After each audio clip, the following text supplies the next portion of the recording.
Vadodara Dabhoi road પર કેલનપુર પાસે અકસ્માત, ઇકો ગાડીની ટક્કરે 15 વર્ષીય અનાથ કિશોર ગંભીર રીતે ઘાયલ।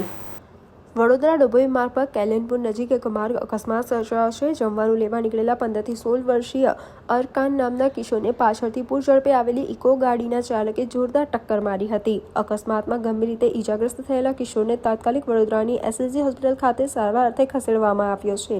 ઘટના બાદ ફરાર થઈ ગયેલા ઇકો ચાલકને સ્થાનિકોએ 2 થી 3 કિલોમીટર સુધી પીછો કરીને ઝડપી પાડ્યો હતો। માતા પિતા વિહોણા અનાથ અરકાનની સંભાળ તેના સંબંધીઓ રાખે છે। સમગ્ર મામલે એસએસજી હોસ્પિટલ ખાતેથી પોલીસ દ્વારા આગળની કાયદેસરની કાર્યવાહી અને ફરિયાદ નોંધાવી તજવીજ હાથ ધરવામાં આવી છે।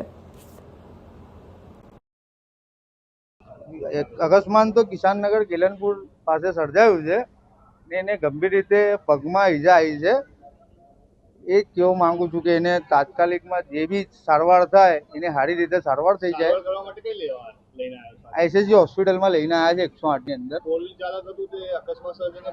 ભાગી ગયેલો 2-3 કિલોમીટર રનિંગ કરીને એને અમે પકડ્યું છે। ત્યાર છતાં બી એને અમારા પર ક્રોસ ફરિયાદ કરી છે। કશું જ નથી, લાયસન્સ કશું નથી સાહેબ। અરકાન નામ છે એનું, એની ઉંમર 13-14 વર્ષ છે। એ બાળક કહેવાય છે, કોઈ માણસ નહીં કહેવાતો, બાળક છે। એના પાલવા વાળા કોઈ નથી, એને જે પાલી રહ્યા છે એ જ બહુ મોટી વસ્તુ છે કે એને જીવનદાન મળી રહ્યું છે, માનવતાનું ધ્યાન કરી રહ્યા છે। હા, સાચી વાત છે।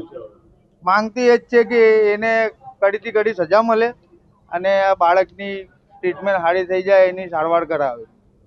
જો પોલીસ ફરિયાદ અમે કરી છે, હોસ્પિટલમાં કરી છે ને પોલીસ ચોકીમાં બી ફરિયાદ કરેલી છે અમે।